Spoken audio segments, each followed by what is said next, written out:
My name's Daniel Bushell. In this show, we investigate corruption at the top. Coming up. I'm simply candidly calling to ask for a contribution. The Congresswoman caught on tape soliciting payments.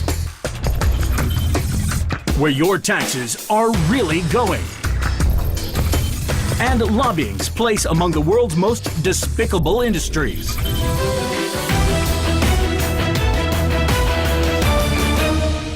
Tuesday is a vote to save the world as we know it, a choice between a bully feeding us lies and a group trying to keep our way of life. On Tuesday, Californians start the fight back against genetically modified organisms. It votes on Proposition 37 to force GMOs in their state to be labelled on food.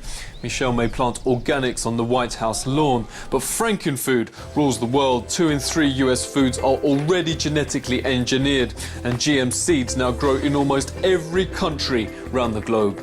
We've obtained this FDA memo showing most of its own scientists warn GMOs are a health danger. Cell mutations in animals fed GMOs match those of people with autism. There still hasn't been a single GMO safety trial on humans. Celebrity ads call Yes to 37 a no-brainer, and opponents of genetically modified crops have even set up a spoof hotline. Hello, and thank you for calling Monsanto Customer Services. If you have developed colon or brain cancer or have become sterile from eating our GMO products, please press 3.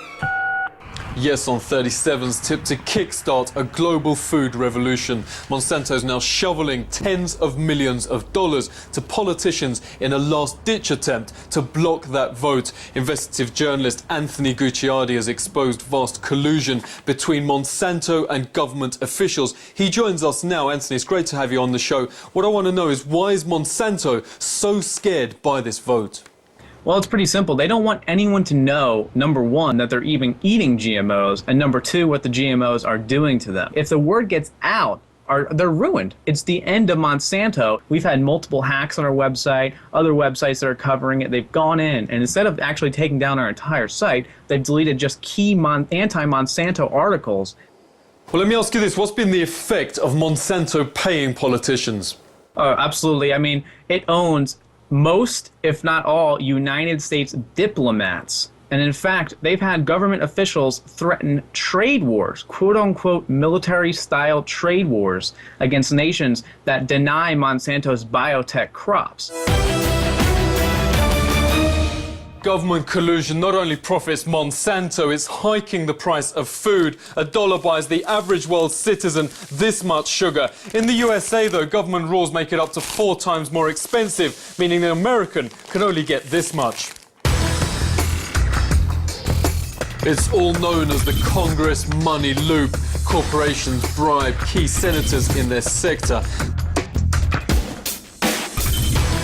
Senators then rubber stamp laws like a minimum sugar price and fast-track GMO safety checks. Americans get unproven GMOs that they can barely afford. Jack Abramoff was America's richest lobbyist before being imprisoned for bribing congressmen. But by those rules, he says every US senator should be in jail. Thanks for being on the Truthseeker. Fundraiser, contribute, donation, private dinner with a politician for $50,000. First off, can we clear up, these are all bribes? People giving legislators and lawmakers and their staff gifts and contributions and meals and things like that.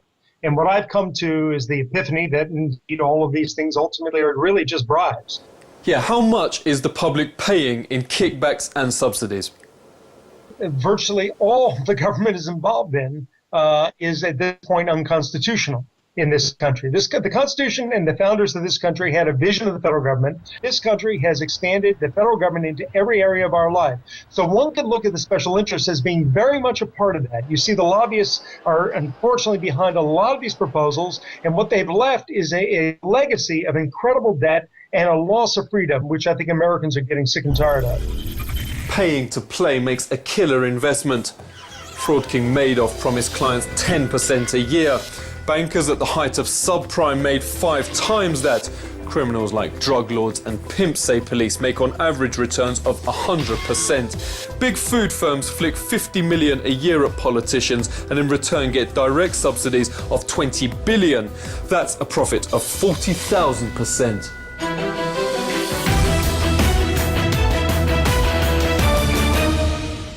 The big oil five just announced obscene record profits. $4 gas hits you once.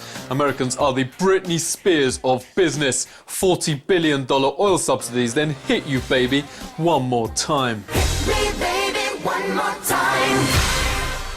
Obama tried to repeal just 4 of the 40 billion big oil subsidies. Today, members of Congress have a simple choice to make.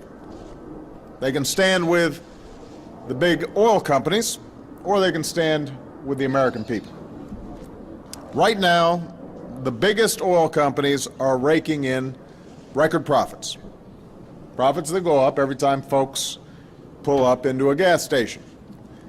But on top of these record profits, oil companies are also getting billions a year in taxpayer subsidies. But then the big five pumped petrodollars into the Senate. Unsurprisingly, it blocked the Repeal Oil Subsidies Act.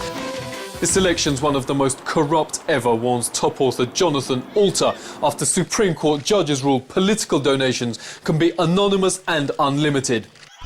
As FBI surveillance tapes have shown, foreign governments understand and are eager to exploit the weaknesses of American campaigns. Bizarrely, official donation site Obama.com's owned by a man in Shanghai, China. Most of its visitors are foreign. Which candidate could Mahmoud Ahmadinejad be giving to? We now can't know. America's former election regulator, Michael Toner.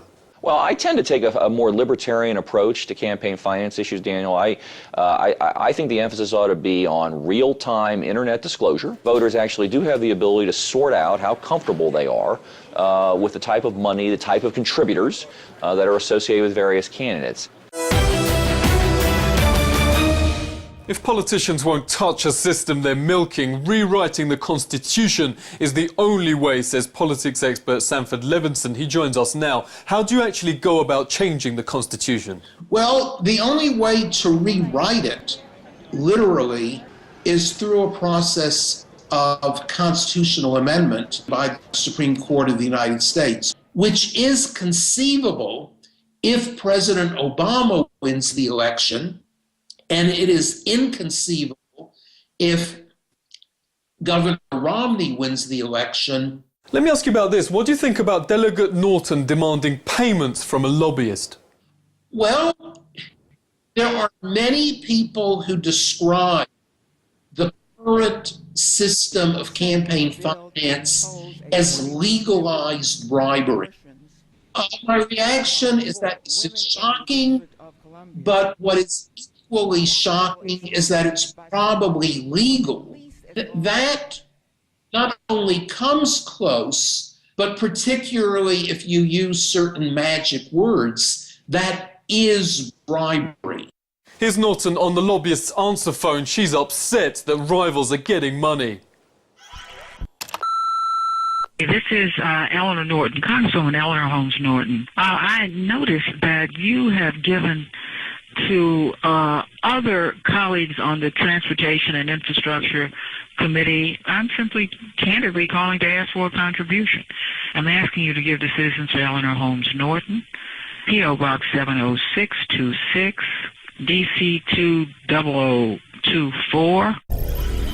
Alongside Prop 37, there is another vote November 6th, but in this one there's no real choice. Mr 1% who'll give billions more tax cuts to big oil, or Mr President, who 4 years ago pledged to gag special interests and went back on his word.